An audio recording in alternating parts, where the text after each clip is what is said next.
नमस्कार। Health show कार्यक्रम में आप सभी का स्वागत है। मैं हूं सर्वप्रिय निर्मोही। दोस्तों, जब हम डायबिटीज की बात करते हैं या मधुमेह की बात करते हैं तो हर दूसरा व्यक्ति जो है वो मधुमेह से पीड़ित दिखता है। और जब हम बात भारत की करते हैं तो कहते हैं कि वर्ल्ड कैपिटल बन चुका है डायबिटीज को लेकर भारत। और मधुमेह एक ऐसी बीमारी है जो ताउम्र साथ साथ चलती है।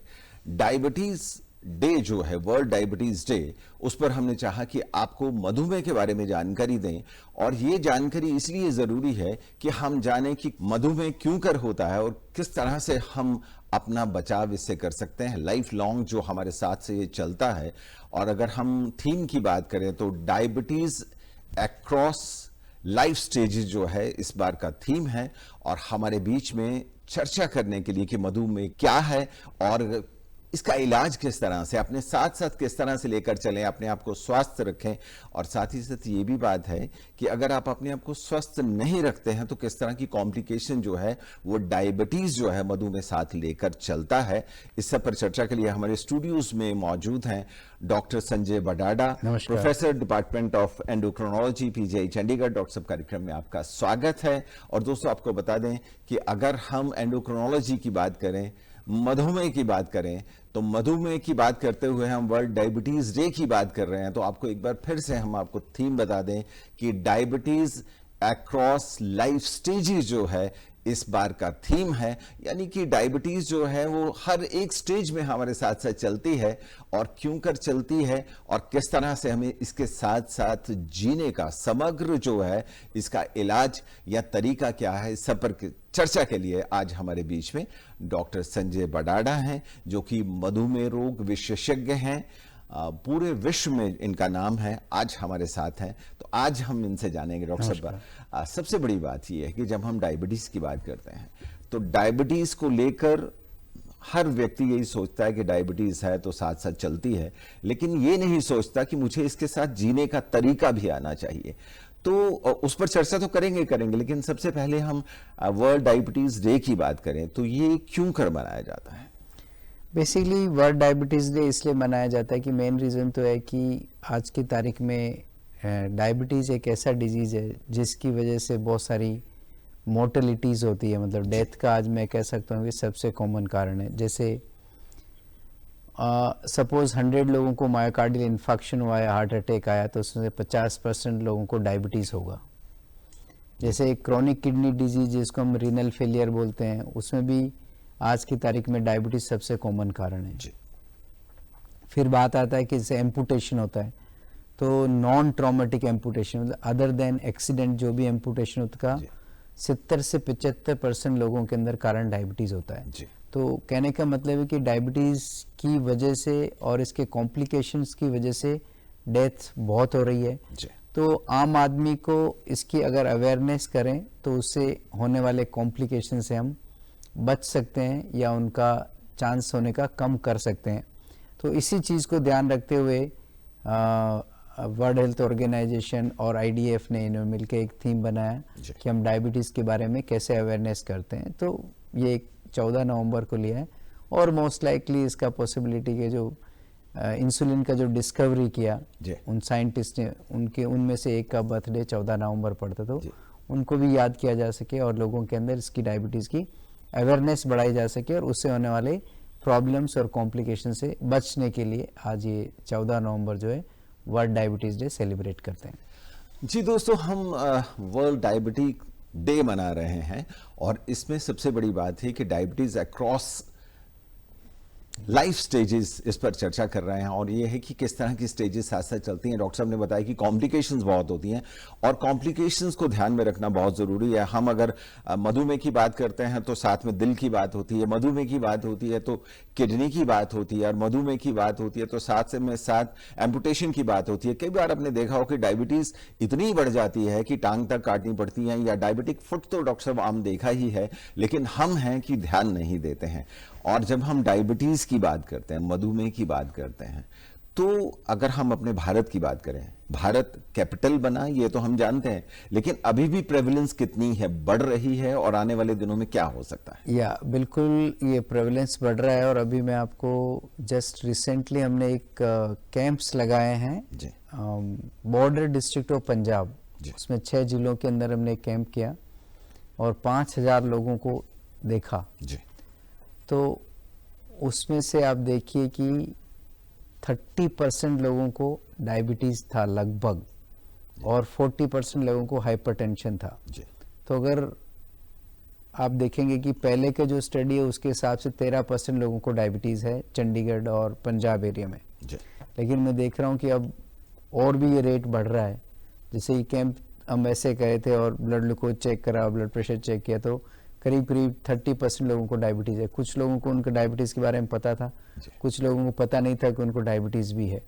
तो ये प्रेवलेंस डेफिनेटली बढ़ रहा है, और अगर हम ध्यान नहीं देंगे तो ये और भी ज़्यादा तरीके से और ज़्यादा बढ़ सकता है और बहुत ही खतरनाक हो सकता है। डॉक्टर साहब, डायबिटीज़ बढ़ रही है, ये तो चलिए आप बॉर्डर एरिया में भी गए और आपने कैंप लगाया, पता चला, लेकिन अगर हम कारणों की तलाश करें तो क्या क्या कारण हमारे सामने आ रहे हैं कि डायबिटीज़ बढ़ रही है? कारण वैसे आप सब लोग जानते ही हैं, बट फिर भी हम एक बार फिर से उन सबको दोहरा सकते हैं कि क्या कारण है। तो आज के 50 साल पहले, 60 साल पहले अगर हम बात करें तो डायबिटीज़ नहीं था, या ज़्यादा लोगों को इसके बारे में, मधुमेह या शुगर के रोग के बारे में, बीमारी के बारे में पता नहीं था, बहुत कम लोगों को होता था। जी। तो अब ये जो परिदृश्य चेंज हो गया पिछले 50 साल के अंदर, तो क्या परिदृश्य चेंज हुआ? अगर मोटा मोटा देखेंगे तो आप सबसे पहले आपका जो फिजिकल एक्टिविटी है, पहले लोग फार्मिंग करते थे, खेत पे जाते थे, या साइकिल चलाते थे, या हाथ से सारा काम करते थे, कपड़े धोना, चूल्हा जलाना, लकड़ी इकट्ठा करना, ये काफ़ी चीज़ें जो हाथ से करते थे। या जो जॉब भी करते थे वो लोग मेनली साइकिल का ही इस्तेमाल करते थे, क्योंकि साइकिल होना भी उस टाइम में एक गर्व की बात होती कि भाई फला गांव में फला बंदे के पास में साइकिल है ना। तो अब वो चीज़ें चेंज हो गई, अब उसकी जगह लिमोजिन आ गई, उसकी जगह BMW आ गई। तो एक तरह से शहरों में तो ये हो गया कि हमारा फिजिकल एक्टिविटी कम हो गया। अगर गांव में भी देखें तो भी काफ़ी लोगों के पास में जो फार्मिंग होती है वो भी टूल से होती है, ना कि खुद काम कर रहे हैं। तो ये एक फिजिकल एक्टिविटी काफ़ी कम हो गया। दूसरा एक मेजर ऑब्जर्वेशन ये देखा गया है कि आज के 50 साल पहले, और मुझे अभी याद है कि आज ही मैं सोचता कि बचपन में हम चीनी लेने के लिए राशन की दुकान पे जाते थे जी। और वहाँ पे 3-4 घंटे इंतज़ार करने के बाद में 1 महीने के राशन की शक्कर 5 से 6 किलो मिलती थी, और उससे मतलब काम चलता था 1 महीने या 2 महीने में। तो कहने का मतलब उस टाइम में शक्कर लिमिटेड मात्रा में अवेलेबल थी। ऑब्वियसली लिमिटेड मात्रा में अवेलेबल है तो यूज़ भी लिमिटेड होगा। आज की तारीख में क्या, शक्कर आप जितने क्विंटल चाहिए आप उतने क्विंटल ले लो, और उसी की वजह से हमारे खान पान में शुगर की मात्रा बढ़ गई है। और पहले मिठाई खाना या मिलना एक ओकेजन्स पे होता था। अभी क्या, मिठाई में मुझे आई एम श्योर कि हर बंदे के घर पे हमेशा मिठाई अवेलेबल रहती है। तो क्या हो रहा है, अल्टीमेटली आप मिठाई खा रहे हैं। और मिठाई का खास बात है कि मिठाई खाने के लिए मिठाई बनती घी तेल प्लस चीनी के साथ। तो जब घी तेल और चीनी दोनों मिल जाएंगे तो आपका कैलोरी बहुत बढ़ जाएगा। एग्जाम्पल ये है, एक बर्फी का पीस खाते हैं तो वो एक रोटी के बराबर है। तो हम एक बर्फी का पीस खाने के टाइम पे सोचते नहीं कि यार मैं कितने रोटी खा रहा हूँ, ऐसे नहीं सोचते ना आप, 1 पीस 2 पीस, और हर जगह आजकल ये अवेलेबिलिटी है। तो चीनी का जो कंजम्पशन है वो बहुत बढ़ गया है, और उसके साथ साथ घी तेल का कंजम्पशन बढ़ गया, और उसकी वजह से क्या हो रहा है, फिजिकल एक्टिविटी कम होना और हाई कैलोरी फूड खाना, उसकी वजह से वजन बढ़ गया। और वजन के लिए मैं बोलता हूँ कि वजन सारी बीमारियों की जड़ है। अगर जो वजन बढ़ गया, जिसको हम ओबेसिटी बोलते हैं, अगर ओबेसिटी माँ है तो ब्लड प्रेशर, डायबिटीज, कोलेस्ट्रॉल, ये सब इसके बच्चे हैं। तो जिसको माँ आ गई है, जिसको ओबेसिटी आ गई है, उसके बच्चे उसके साथ साथ चलना शुरू हो जाते हैं, और उसकी वजह से सारी प्रॉब्लम्स हो रही। तो जड़ है वजन का बढ़ना, फिजिकल एक्टिविटी का कम होना, और अपने खान पान के ऊपर में ध्यान नहीं रखना। जी दोस्तों, कारण आपने जान लिए और कारण हम सब जानते हैं, लेकिन फिर भी कहते हैं उन कारणों को अपनी लाइफ से दूर करना बहुत मुश्किल होता है, क्योंकि मिठाई खाना सबको अच्छा लगता है, लेकिन सेडेंटरी लाइफस्टाइल, जो डॉक्टर साहब ने बताया कि हम एक्सरसाइज तो कर ही नहीं रहे, और हमारा चलना फिरना, काम करना, वो सब जो है वो लेश मात्र रह गया। यानी कि हमें बैठना और बैठे बैठे खाना पीना और साथ ही साथ जंक फूड की अगर हम बात करें वो भी ज़्यादा हो ही चुका है। डॉक्टर साहब, हमारे श्रोता जान पाए हैं क्योंकि आपने एग्जाम्पल भी एक बहुत अच्छी दी और हमारे दर्शक पूरी तरह से जान पाए कि ये जानकारी जो आपने दी है कि माँ और बाकी जो समस्याएं हैं वो जो हैं उसके बच्चे हैं। और बहुत सारे हमारे दर्शक जो हैं, हमारे दोस्त हमारे से जुड़े हैं वीडियो बाइट्स के माध्यम से, उनका सुनते हैं वो डायबिटीज़ को लेकर क्या कहते हैं। मेरे ताऊ जी को डायबिटीज़ है और वो बहुत टाइम से दवाइयाँ दे रहे हैं। उन्होंने सब दवाइयाँ ट्राई कर दिया, हमने सब जगह दिखा दिया है, उन्हें परमानेंट सॉल्यूशन नहीं हुआ है। तो डॉक्टर आप बताएं क्या करना है। ਸਾਡੇ ਦੋਸਤ ਨੂੰ ਸ਼ੂਗਰ ਹੋ ਗਈ ਸੀ ਉਹਨੂੰ, ਇਸ ਲਈ ਉਹਨੇ ਬਹੁਤ ਜਗ੍ਹਾ ਤੋਂ ਦਵਾਈਆਂ ਖਰੀਦੀਆਂ, ਕੋਈ ਫਰਕ ਨਹੀਂ ਪਿਆ ਉਹਨੂੰ। ਡਾਕਟਰ ਸਾਹਿਬ ਹੁਣ ਤੁਸੀਂ ਦੱਸੋ ਇਹਦਾ ਇਲਾਜ ਕੀ ਹੈ। ਮੇਰਾ ਇੱਕ ਕੁਐਸਚਨ ਹੈ ਜੀ ਆਪਦਾ ਕਿ ਜਿਵੇਂ ਡਾਇਬੀਟੀਜ਼ ਦੇ ਅੱਜ ਕੱਲ ਬਹੁਤ ਜ਼ਿਆਦਾ ਮਰੀਜ਼ ਹੈਗੇ ਨੇ। ਅੱਜ ਤੋਂ ਦੇਖਿਆ ਜਾਏ ਤਾਂ 80% ਲੋਕ ਹੈਗੇ ਨੇ ਡਾਇਬੀਟੀਜ਼ ਤੋਂ ਪਰੇਸ਼ਾਨ ਹੈਗੇ ਨੇ, ਦਵਾਈਆਂ ਖਾ ਰਹੇ, ਟੈਸਟ ਕਰਾ ਰਹੇ, ਡਾਕਟਰ ਕੋਲ ਰੋਜ਼ ਜਾ ਰਹੇ ਆ, ਲੇਕਿन ਉਹ ਠੀਕ नहीं हो पा रहे। ਇਹਦਾ ਕੀ ਕਾਰਨ है।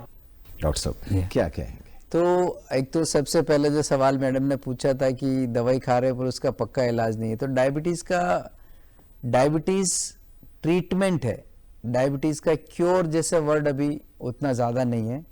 और जो आजकल कुछ लोग बोलते हैं डायबिटीज़ रिमिशन है, पर उसके अंदर भी अल्टीमेटली आपको अपना खाना पीना वो सब कुछ कंट्रोल रखना पड़ता है। ऐसा नहीं कि आपका डायबिटीज़ रिमिशन हो गया तो आप कुछ भी खाएंगे, ऐसा नहीं है, तो वो नहीं कर सकते। तो इसीलिए डायबिटीज़ का ट्रीटमेंट है, क्योर नहीं है। तो आपको अपना दवाई लेना है और वो ही ज़रूरी है। अगर अपना दवाई ले करके, एक्सरसाइज करके, खाना पीना कंट्रोल करके अपना शुगर अगर कंट्रोल में रखते हैं तो यही आज की तारीख की हमारी डिमांड है और ज़रूरत है जी। अब ये कि ठीक नहीं हो रहा है, उसके बारे में बहुत बार ऐसा होता है कि क्या दवाई सही रहेगी, क्या दवाई सही नहीं रहेगी, वो आप अपने डॉक्टर से जाके मिल के बात कर सकते हैं। अक्सर मैंने देखा कि जब डायबिटीज़ का दवाई लिखते हैं तो जब पेशेंट डॉक्टर के पास जाता है कि साहब मुझे शुगर है, वो 1 या 2 शुगर का रिपोर्ट होता है, उसके बेसिस पे वो दवाई लिखते हैं। पर मैंने ऐसा देखा है कि अगर वो 1 या 2 रिपोर्ट के बेसिस दवाई लिखा के कंट्रोल आ गया तो बहुत अच्छा है। अगर नहीं आया तो उस केस में फिर आपको क्या करना चाहिए कि शुगर का प्रॉपर चार्ट बनाना चाहिए कि भाई भूखे पेट कितना चल रहा है, नाश्ते के बाद कितना है, लंच के बाद कितना है, डिनर के बाद कितना है, वो सारा चीज़ देख करके डॉक्टर आपको ढंग से दवाई लिखेंगे तो आई एम श्योर वो आपका ज़रूर से कंट्रोल आ जाएगा।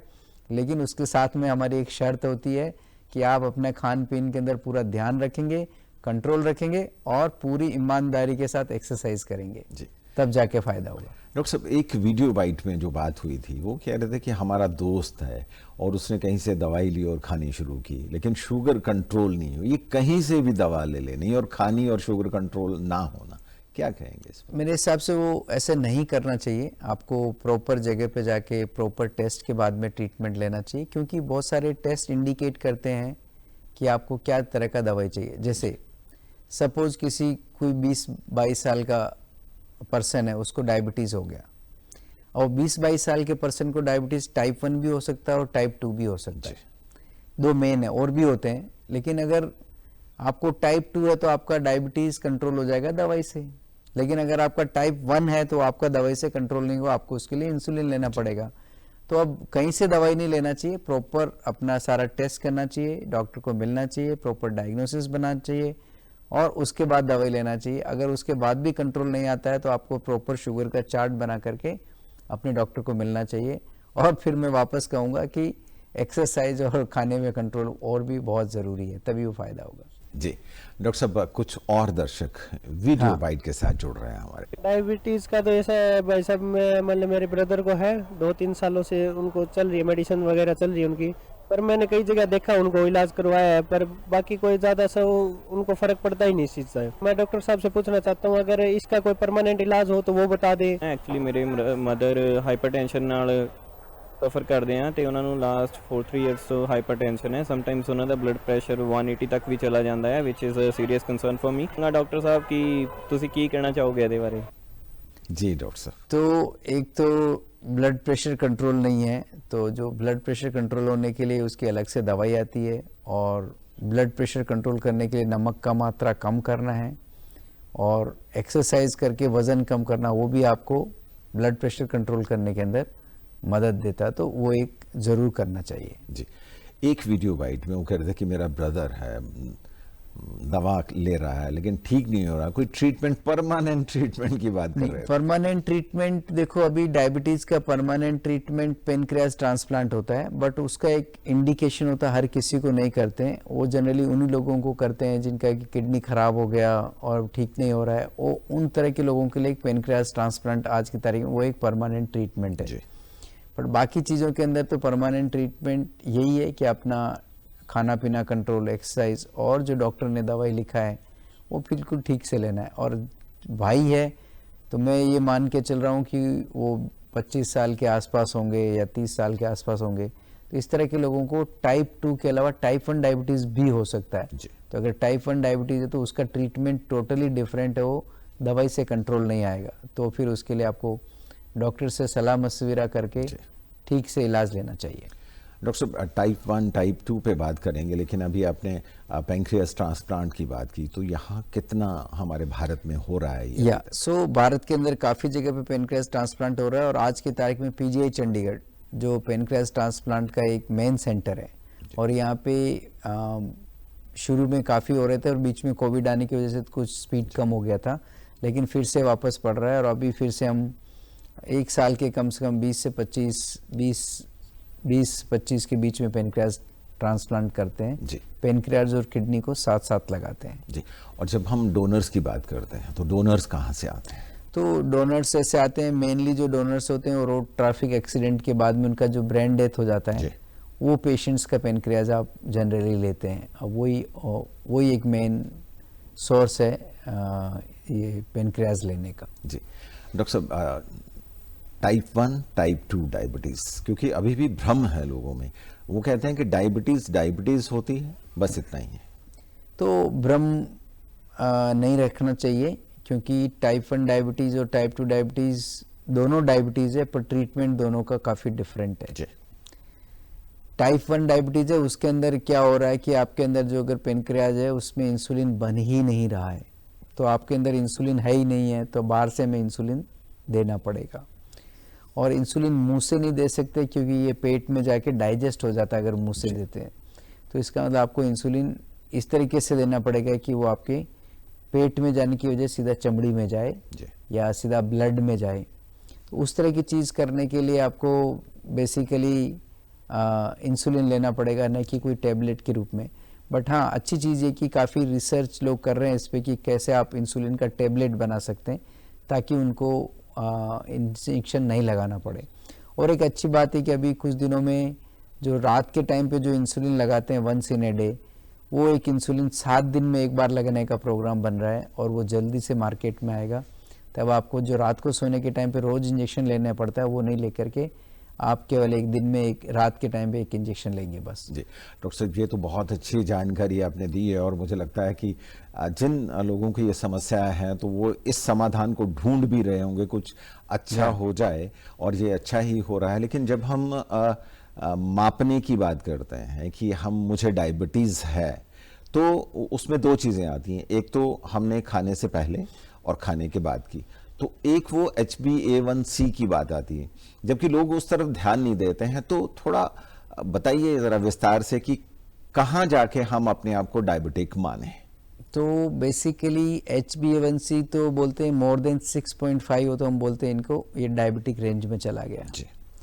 5.9 से 6.5 में तुम बोलते हैं कि प्री डायबिटिक रेंज के अंदर है। तो ये डेफिनेशन तो काफ़ी सिंपल और क्लियर है, अभी उसमें कोई ज़्यादा कन्फ्यूज़न नहीं है कैसे करना है।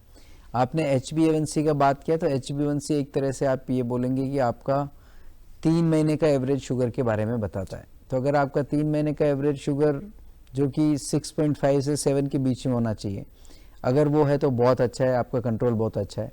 अगर वो उस रेंज में नहीं है, ज़्यादा है, इसका मतलब ये हो कि आपका शुगर कंट्रोल ठीक नहीं है, तो आपको उसके लिए काम करना चाहिए। और फिर वही बोलूँगा कि शुगर को प्रॉपर तरीके से मॉनिटर करना चाहिए ताकि आपको समझ में आए कि कहाँ पे प्रॉब्लम आ रही है, हम उसी हिसाब से उसको टारगेट कर सकते हैं। जी डॉक्टर साहब, शुगर हो गई और उसके बाद समस्याएं बढ़नी शुरू हो जाती हैं, क्योंकि बहुत सारी और बीमारियां जो हैं वो हमारे साथ मिलकर है, और या। कुछ ना कुछ करने लगती है। जैसे हम रेटिनोपैथी की बात करते हैं कि आंखों की समस्या बढ़ने लगती है, फिर हम न्यूरोपैथी की बात करते हैं, फिर कहते हैं कि उसके बाद डायबिटिक फुट की बात आती है। तो ऐसे में ध्यान देने वाली क्या बातें हैं, क्या करना चाहिए कि हमारी आंखें भी सही रहे, हमारा दिल भी सही रहे, हमारी टांगें भी सही रहे, नर्वाइन सिस्टम जो है वो बरकरार रहे? तो सबसे इम्पोर्टेंट तो ये कि आपको जो डायबिटीज़ के लिए जो ट्रीटमेंट है जी वो चाहे फार्माकोलॉजिकल ट्रीटमेंट है जिसमें दवाई देते हैं, जी या नॉन फार्माकोलॉजिकल ट्रीटमेंट है जिसमें केवल आपको सलाह देते हैं और आपको ये करना चाहिए ये नहीं करना चाहिए। जी जैसे कि आपको एक्सरसाइज करना है तो वो सलाह होती है, वो तो मदद करता है। खान पीने का ध्यान रखना वो एक सलाह होती है, उसको मदद करता है। तो ये सारी चीज़ें तो करना ही है। इसके अलावा बहुत सारी दवाइयाँ उपलब्ध है, वो दवाई लेकर के और किस टाइम पे लेना है किस टाइम पे नहीं लेना है, उस दवाई का क्या कॉमन साइड इफ़ेक्ट हो सकता है उसके बारे में पता होना चाहिए। या कभी कभी ऐसा होता है कि शुगर बहुत बढ़ जाता है, ध्यान नहीं दे पाते हैं, तो रेगुलर चेकअप करना है। आई थिंक रेगुलर चेकअप करना एक बहुत ही महत्वपूर्ण कड़ी है। जी तो वो आपको मदद करेगा कि आपका कंट्रोल कैसा चल रहा है। अगर आपका कंट्रोल ख़राब है तो अपना दवाई ठीक से लेके उसको ठीक करना चाहिए। जी डॉक्टर साहब, ये भी कहा जाता है कि जिन्हें डायबिटीज़ है, मधुमेह है और लगता है कि लगातार दवा तो चलेगी चलेगी, इसके अलावा उनको जो बाकी डिपार्टमेंट्स हैं, जैसे हम आँखों की बात की, हार्ट की बात की, किडनी की बात की और हमने न्यूरोपैथी की बात की, तो ऐसे में उनके साथ साथ ये इलाज भी चलना चाहिए? बिल्कुल चलना चाहिए। उसमें ऐसा होता है कि हम जनरली एक शेड्यूल होता है कि लोगों को ये डायबिटीज़ के कॉम्प्लिकेशंस के लिए कब स्क्रीन करना है। जी तो कहते हैं कि जब भी किसी को डायबिटीज़ होता है, जिस दिन भी डायबिटीज़ होता है वो एक पहला दिन होता है, तो उस दिन पे आपको बेसलाइन सारे टेस्ट करना टाइप 2 डायबिटीज़ के, ताकि आपको ये पता चल सके कि आपको और कोई कॉम्प्लिकेशन तो अभी हुआ या नहीं हुआ, या केवल ब्लड ग्लूकोज ही बढ़ा हुआ जी। है। तो ये एक बहुत ही महत्वपूर्ण टेस्ट है जिससे बेसिकली आपको बेसलाइन करके रखना चाहिए कि क्या क्या प्रॉब्लम वो पता चले और उसको आप टाइम पे इंटरवीन कर सकें। जी इसके अलावा अगर हम बात करें, आपने कह दिया कि दवा उम्र भर चलनी है, उसके बाद आपने 6 महीने के बाद बुलाया भी, लेकिन लोग कहते हैं उम्र भर चलनी है, विशेषज्ञ के पास क्या करना जाके? जी बिल्कुल। इसका कितना नुकसान हो सकता है? इसका काफ़ी नुकसान हो सकता है, बिकॉज अगर आपका रेगुलर बेसिस पे डॉक्टर्स को नहीं मिलेंगे तो बहुत बार ऐसा भी हो सकता है कि टेस्ट में उतना खराबी नहीं हो पर ऑलरेडी प्रॉब्लम चल रही हो, सिम्टम्स हो, और अगर आप रिकॉर्ड नहीं करेंगे तो उसको आपके जो डायग्नोसिस, जो कॉम्प्लिकेशन जो डायग्नोसिस होते हैं उसमें डिले होगा, उससे डिले होगा तो वो रिवर्स नहीं हो सकता है, तो आपका एक इम्पोर्टेंट टाइम जो है वो चला जाएगा। जी। तो इसलिए टाइमली दिखाना चाहिए। और जैसे एक एग्जांपल होता है ना कि घर में एक लोटा रखा है तो हम उससे रोज पानी पीते हैं, पीते रहो, तो उसको तो साफ करने का जरूरत नहीं, वो थोड़ी कहता है मुझे साफ करो, लेकिन जब हम साफ करते तो चमक आती है। ठीक उसी तरह से डायबिटीज की बीमारी का भी ऐसा ही हाल है कि ऐसा नहीं कि एक बार दवाई लिख दे तो परमानेंट चलता रहेगा। बहुत सारी नई दवाई आती है, कुछ दवाई को नहीं लेना होता है, कुछ दवाई का कोई साइड इफेक्ट आ रहा होता है या कोई आपको कॉम्प्लिकेशन हो रहा होता है, तो इसलिए टाइमली डॉक्टर को दिखाना और अपने इन्वेस्टिगेशंस कराना एक समझदार व्यक्ति की निशानी है जिनको कि डायबिटीज़ है। जी चलते चलते एक सवाल आपसे पूछना चाहेंगे, खान पान में गेहूं की रोटी खाएं, राइस खाएं या कुछ और खाएं? तो मैं इसके बारे में ये कहूँगा कि जो डायबिटीज़ जिनका होता है उनका डाइट कोई नॉन डायबिटिक से बहुत डिफरेंट नहीं होता है, एक्सेप्ट कुछ चीज़ें हैं। जैसे एक तो फ्री शुगर नहीं खाना चाहिए, तो जिसमें भी गुड़, चीनी, शहद का इस्तेमाल होता है वो नहीं करना चाहिए, या बेयर मिनिमम करना चाहिए ताकि उनकी वजह से कुछ आपको प्रॉब्लम ना आए। दोस्तों जान गए ना कि आपको क्या करना है। अगर डायबिटीज है, आपको मधुमेह रोगी हैं आप, तो आपको अपने एक्सरसाइज पर ध्यान देना है, और साथ ही साथ ये भी है कि फ्री शुगर नहीं खाना है। बाकी रोटी जो आप खाते हैं उसको खाते रहिए, एक्सरसाइज करते रहिए, तो आप तंदुरुस्त रहेंगे। और साथ में साथ ये भी है कि विशेषज्ञ की सलाह जो है वो लगातार लेना बहुत ही आवश्यक होता है। आप ये जो हमारा कार्यक्रम है डीडी पंजाबी और उसके सैटेलाइट चैनल और साथ ही साथ सभी सोशल मीडिया पर भी इसे देख सकते हैं, और साथ ही साथ आप डीडी हरियाणा और सारे सैटेलाइट चैनल और साथ ही साथ जो सोशल मीडिया है उस पर भी देख सकते हैं, आप OTT वेस्ट पर भी इसे देख सकते हैं। और आपके मन में अगर कोई सुझाव है तो सुझाव हमें hopchandigarh@gmail.com भेज सकते हैं। हमें आपके सुझावों का इंतजार रहेगा। और डॉक्टर संजय बडाडा, आप हमारे कार्यक्रम में आए और आपने बहुत अच्छी जानकारी दी ताकि हमारे दर्शक जो हैं वो जान पाए डायबिटीज से किस तरह से जूझना है, किससे लड़ना है और सारी की सारी स्टेजेस को पार करते अपनी लाइफ अच्छे से चलानी है। आप हमारे कार्यक्रम में आए और बहुत अच्छी जानकारी दी। आपका बहुत बहुत शुक्रिया। Thank you very much.